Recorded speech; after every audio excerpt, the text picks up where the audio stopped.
नमस्कार बंधुओं, कैसे हैं आप सब लोग। उम्मीद करेंगे आप सब लोग स्वस्थ मस्त ज़बरदस्त होंगे।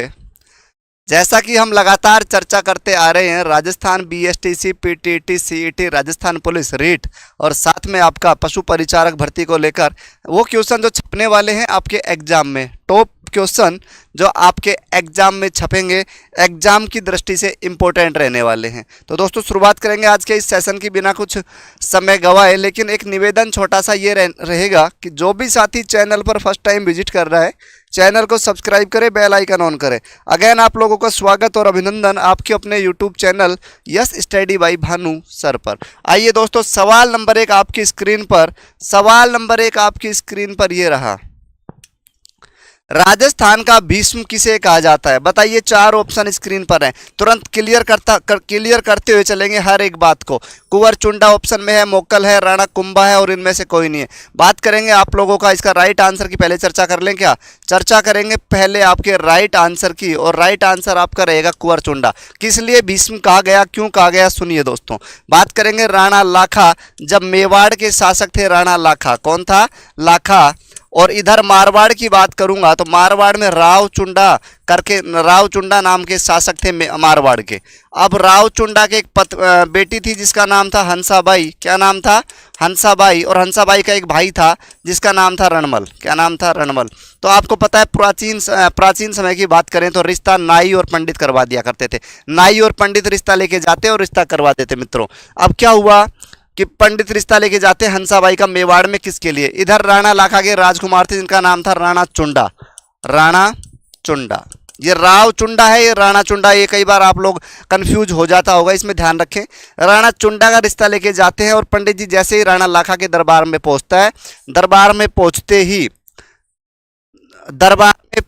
ही बताइए हुआ क्या? दरबार में जैसे ही पहुंचा तो पंडित जी लाखा कहते हैं कि साहब हम तो नारियल लेके आए हैं। नारियल लेके ही जाते थे, रिश्ता पक्का करना नारियल का मतलब है।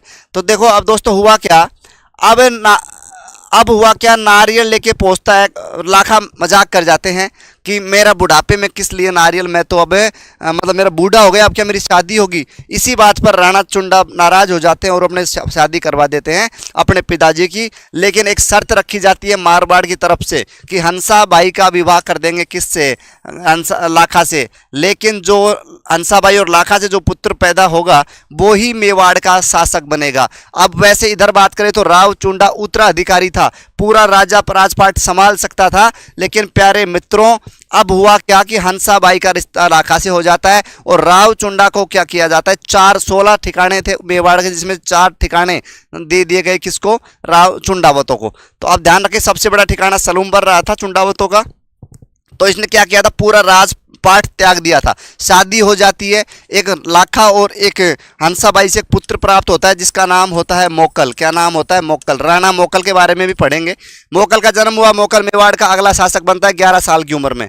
उसके बाद दोस्तों होता क्या है कि हंसाबाई को लगने लगा था कि मोक्कल को राणा चुंडा परेशान करता है, तो हंसाबाई ने राणा चुंडा को बर्खास्त कर दिया था राजपाट से कि आप लोग यहाँ नहीं रह सकते हैं। उसके बाद रणमल को बुला लेती है मेवाड़। लेकिन रणमल भी क्या करता है, एक दिन रणमल के दिमाग में भी एक चीज़ आती है कि सारा मेवाड़ मैं ही संभाल रहा हूँ, मेवाड़ का राजा मोक्कल ना होके मैं रणमल मेवाड़ का राजा बने, और मोक्कल को मारने की साजिश कर लेता है। उसके बाद हंसाबाई को जब ये बात पता लगती है तो हंसाबाई चुंडा को फ़ोन करती है कि बेटे आप आ जाओ, मोक्कल आपका भाई है, मोक्कल को संभालो, रणमल यहाँ पर राज करने लगा है। राणा चुंडा आते हैं और रणमल को मरवाते हैं। इसी की एक प्रेमिका होती है और भारमली, उसके द्वारा जहर दिलवा के। तो दोस्तों ध्यान रखें, पूरा राजपाट त्याग दिया था, इसलिए इनको राजस्थान का भीष्म कहा गया। किसको? राणा चुंडा को। तो option number 1 is the right answer. ये लीजिए दूसरा क्वेश्चन।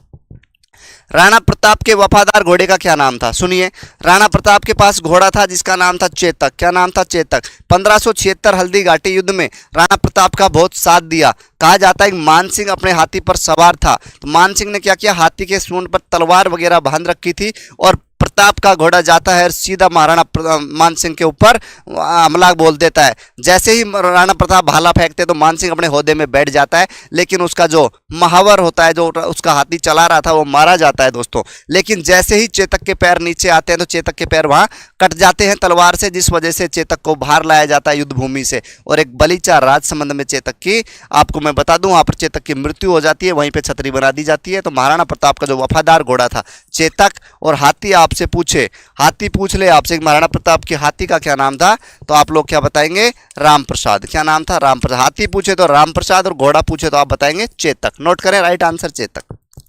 तीसरा है, राजस्थान का मरुस्थलीय प्रदेश भूगर्भिक दृष्टि से किस प्राचीन भूखंड का भाग है? राजस्थान का मरुस्थलीय प्रदेश भूगर्भिक दृष्टि से किस प्राचीन भूभाग का खंड है? चार ऑप्शन है आपके, अरब सागर है, तैतीस सागर है, बंगाल की खाड़ी है, हिंद महासागर है। आंसर दीजिए, आंसर दीजिए बंधुओं। राजस्थान का मरुस्थलीय प्रदेश भूगर्भिक दृष्टि से किस प्राचीन भूखंड का भाग है? तीसरे का आंसर दीजिए, आंसर दीजिए दोस्तों। तो आपको राइट आंसर बताएंगे कि आपका जो राजस्थान का मरुस्थलीय प्रदेश है ये आपके तैतीस सागर का भाग है। किसका भाग है? तैतीस सागर का। नोट करें, राइट आंसर तैतीस सागर।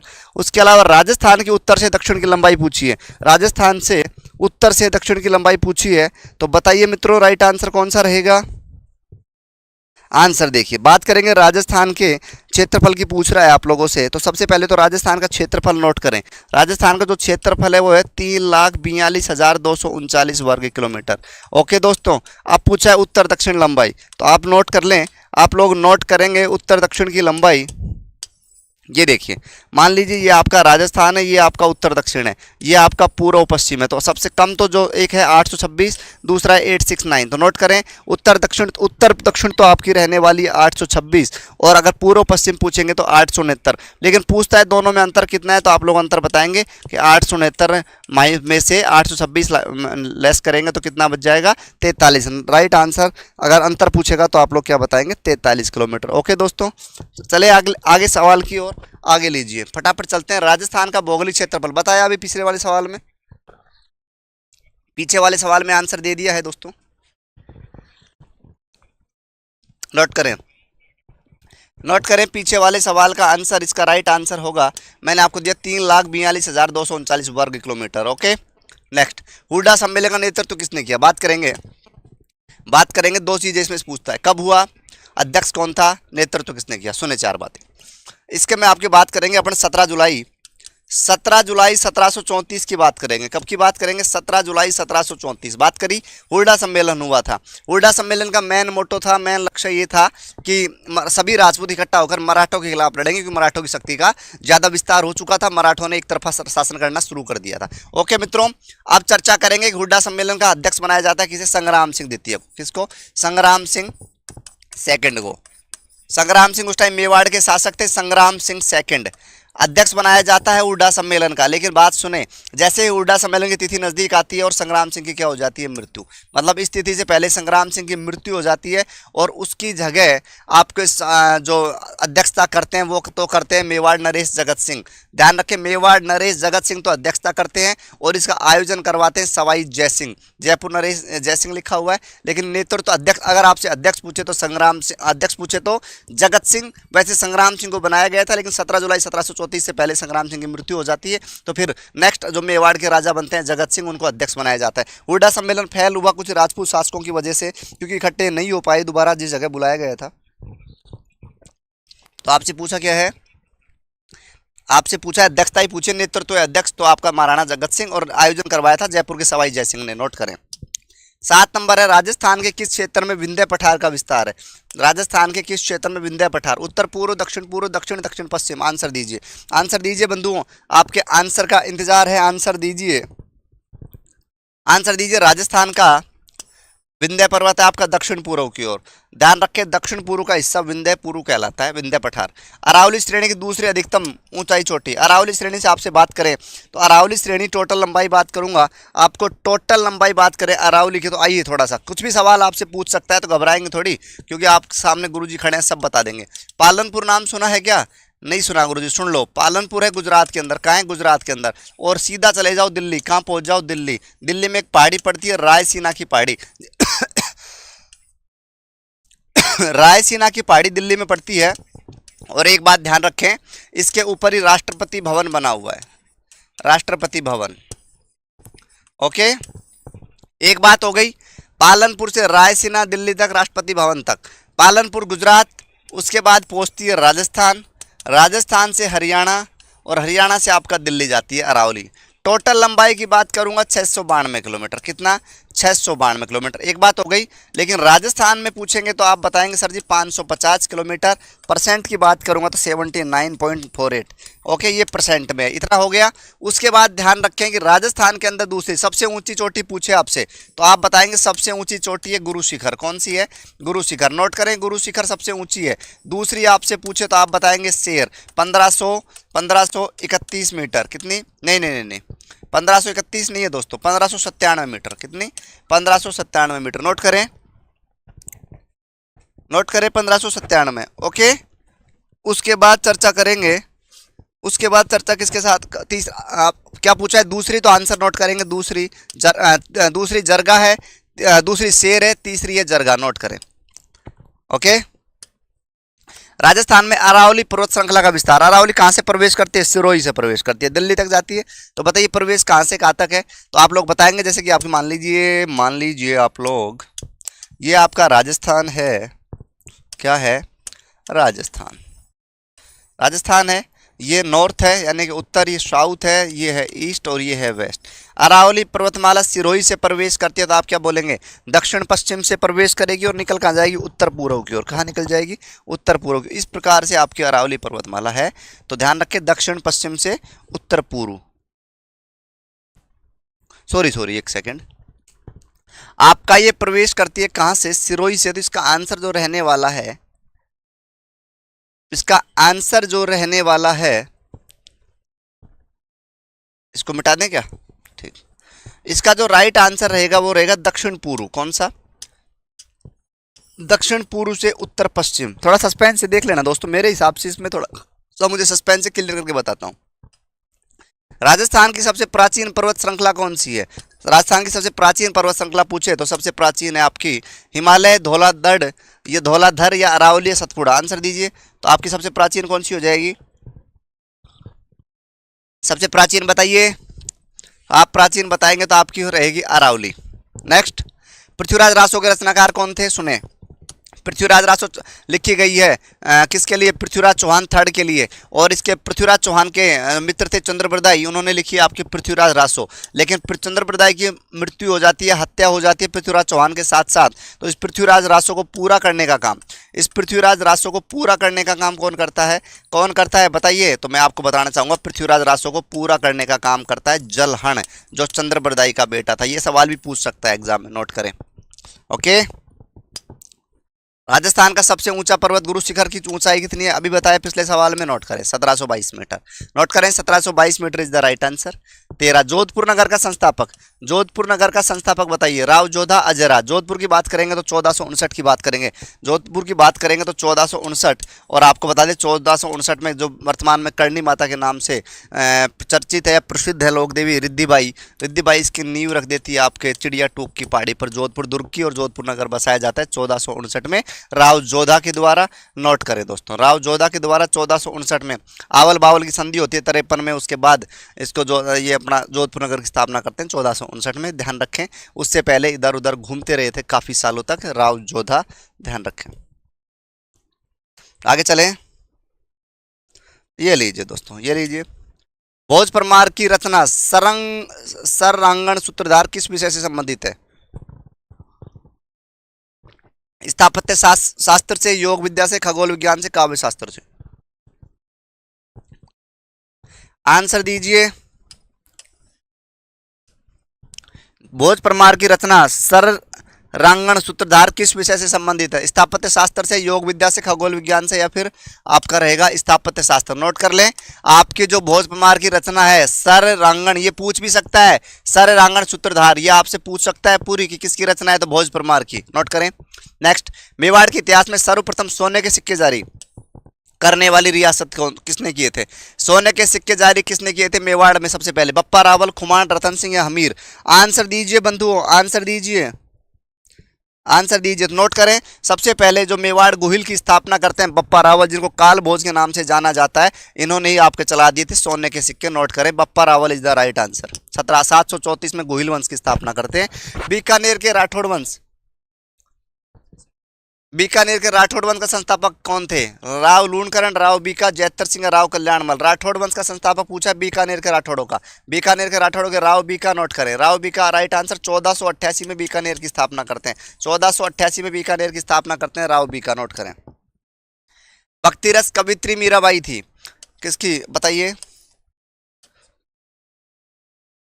एक राजपूत कुलीन नारी जिसने कभी विवाह नहीं किया, एक राजपूत कुलीन नारी जिसने कभी विवाह नहीं किया, गुजराती शाही परिवार से संबंधित, जगह विवाह राजपूत से हुआ। अच्छा, पूछा है कि कब भक्ति रस कवित्री मीराबाई क्या थी? मध्य प्रदेश के पुजारी की पुत्री नहीं, एक राजपूत शासक की पत्नी, बिल्कुल। तो वह एक राजपूत कुलीन नारी जिसने कभी विवाह नहीं किया, गलत बात, विवाह हुआ था लेकिन पति की मृत्यु बहुत जल्द हो जाती है। गुजराती शाही परिवार से संबंधित नहीं थी दोस्तों, जिनका विवाह राजपूत से हुआ, ये बात भी गलत है। तो आपका जो राइट आंसर जा रहा है वो आपका जा रहा है कौन सा? 17 क्वेश्चन में 4 नंबर ऑप्शन, कौन सा? 4। एक राजपूत शासक की पत्नी थी, भोजराज की पत्नी थी, ध्यान रखें, भोजराज की पत्नी थी। कीर्ति स्तंभ प्रशस्ति के रचयिता कौन है? ये बार बार पूछा गया है। कीर्ति स्तंभ के रचयिता पूछा गया तो सोमदेव नाथा जैता अत्रि कवि। आंसर दीजिए, आंसर दीजिए। आपसे कीर्ति स्तंभ पूछेगा तो आप ध्यान रखेंगे जैता, जैता is the right answer. Note करेंगे। राजपूतों ने किस वंश ने जयपुर रियासत का शासन किया?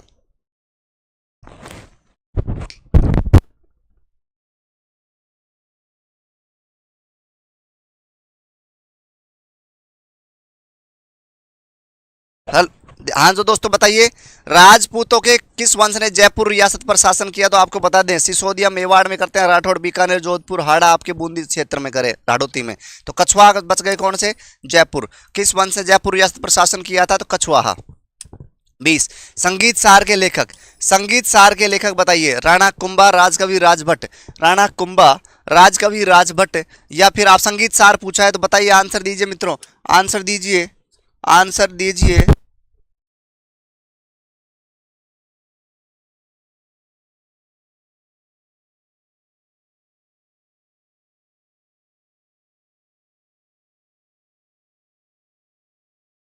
संगीत सार के लेखक बताइए दोस्तों। 4 ऑप्शन आपकी स्क्रीन पर हैं, 4 ऑप्शन आपकी स्क्रीन पर है, आंसर दीजिए। नोट करेंगे 20 नंबर का आंसर। सवाई प्रताप सिंह ने लिखा था संगीत सार के। संगीत संगीत देखे कुंभा मत लगा देना। संगीत रतन, सूड प्रबंध, संगीत राज, संगीत मीमांसा आपको मिलेगा तो कुंभा, लेकिन संगीत सार पूछेगा तो सवाई प्रताप सिंह। नोट करें।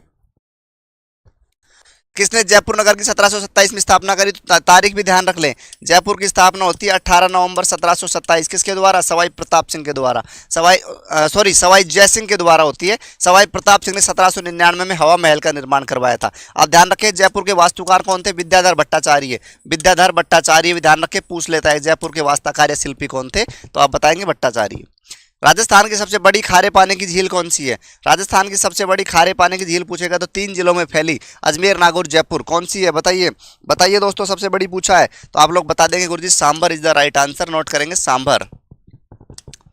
राजस्थान का अबुल फजल किसे कहा गया? अबुल फजल बताइए। अबुल फजल को आपने सुना होगा अकबर के दरबार में, अकबर के 9 रत्नों में, लेकिन राजस्थान के अबुल फजल की बात करें तो नैन्सी विख्यात मारवाड़ा परगनारी विगत लिखने वाले लेखक मुहणोत नैन्सी को राजस्थान का अबुल फजल कहा गया। नोट करें। ओके, पृथ्वीराज जयनक ने क्या लिखा था बताइए? पृथ्वीराज विजय। चंद्र प्रदाय ने पृथ्वीराज रासौर। पंडित झाबरमल तो आपको पता ही है, पत्रकारिता के भीष्म पिता के नाम के रूप में प्रसिद्ध पंडित झाबरमल शर्मा है। नोट करें। 24। राजस्थान के नवाबों की नगरी के नाम से। भारत की बात करूंगा नवाबों की नगरी, भारत की बात करूंगा तो आप लोग नोट करेंगे लखनऊ। आप लोग नोट करेंगे लखनऊ। और अगर बात करेंगे राजस्थान की तो आप लोग लगा देंगे नवाबों की नगरी। नवाब कहाँ पैदा होते हैं? टोंक में। नोट करेंगे लखनऊ और टोंक। दिल्ली का बाद की दिल्ली की स्थापना किसने करी बताइए? दिल्ली शहर किसने बसाया था? तोमर शासकों ने, प्रतिहार शासकों ने, परमार शासकों ने, राठौड़ शासकों ने। तो आप बताएंगे कि दिल्ली को जो बसाने वाले थे तोमर शासक। नोट करें, Tomar is the right answer. Note कर लेंगे दिल्ली का या दिल्ली। पन्ना धाय ने अपने पुत्र का बलिदान किसकी जान बचाने के लिए किया? मेवाड़ के वो बड़े महाराणा जिनकी जान बचाने के लिए अपने पुत्र चंदन का बलिदान दिया था पन्ना धाय ने। तो ध्यान रखें, पन्ना धाय ने बचाया था उदय सिंह को। उदय सिंह के ही तो बेटे थे राणा प्रताप, और राणा प्रताप के बेटे थे अमर सिंह, ये भी ध्यान रखें। तो उदय सिंह की जान बचाई थी पन्ना धाय ने अपने पुत्र का बलिदान देकर बनवीर से। प्रतिहार वंश का सर्वश्रेष्ठ शासक कौन सा है? प्रतिहार वंश का सर्वश्रेष्ठ शासक नागभट्ट, बीरभोज, नागभट्ट प्रथम या नागभट्ट द्वितीय, वत्सराज? आंसर दीजिए, आंसर दीजिए बंधुओं, आंसर दीजिए। तो सर्वश्रेष्ठ शासक की बात करूं तो पहले तो आप इसको सुधार लें थोड़ा सा, ये फर्स्ट है ये सेकंड है, लेकिन सर्वश्रेष्ठ शासक की बात करूंगा तो मीरभोज, मीरभोज प्रतिहार वंश का सर्वश्रेष्ठ शासक था, नोट करें। 28 का आंसर दे दोस्तों। चौहान वंश की रणथंभौर शाखा का संस्थापक कौन है? अगर रणथंभौर शाखा का संस्थापक पूछेगा चौहान वंश का, तो आप लोग आंसर देंगे गोविंदराज। क्या आंसर देंगे? गोविंदराज। नोट करें, Govindraj is the right answer, note कर ले बंधुओं। ओके, आगे चलते हैं। राजस्थान का सर्वाधिक राजस्थान का सर्वाधिक साक्षरता दर वाला जिला है बांसवाड़ा, जैसलमेर, कोटा, जालौर। सबसे ज्यादा साक्षरता कहाँ मिली है? तो आपको पता होगा सबसे ज्यादा कोटा में। किसमें? Kota is the right answer, note करें। सर्वाधिक साक्षरता की बात करेंगे तो कोटा जिला है जो सबसे आगे है। उसके बाद 30 नंबर सवाल, राजस्थान में सबसे कम जनसंख्या घनत्व वाला जिला। जनसंख्या घनत्व समझते हो क्या? 1 वर्ग किलोमीटर में रहने वाले लोगों की संख्या आपकी जनसंख्या घनत्व कहलाती है। तो सबसे कम की मैं बात करूंगा तो जैसलमेर। कौन सा है? जैसलमेर। रेगिस्तान है, इधर लोग कम रहते हैं। 1 किलोमीटर की बात करेंगे, 1 किलोमीटर की बात करेंगे जैसलमेर की न्यूनतम की तो 17 लोग रहते हैं। कितने लोग? 17 लोग। सर्वाधिक की बात करेंगे तो 1 किलोमीटर में रहते हैं 595 लोग। कितने लोग? 595 लोग। तो नोट कर लें आप लोग, आपका राइट आंसर रहेगा इसका सबसे कम जैसलमेर 17, सबसे ज़्यादा जयपुर, बीकानेर। तो दोस्तों आज की ये कक्षा थी आप लोगों के लिए 30 क्वेश्चनों की। अगर कक्षा आप लोगों को पसंद आई तो वीडियो को लाइक, शेयर, कमेंट, साथ ही चैनल को सब्सक्राइब करें। मिलते हैं दोस्तों नई कक्षा में आपको नए जोश, नए जुनून के साथ। जब तक आप लोग खुश रहें, स्वस्थ रहें, मस्त रहें। Thank you.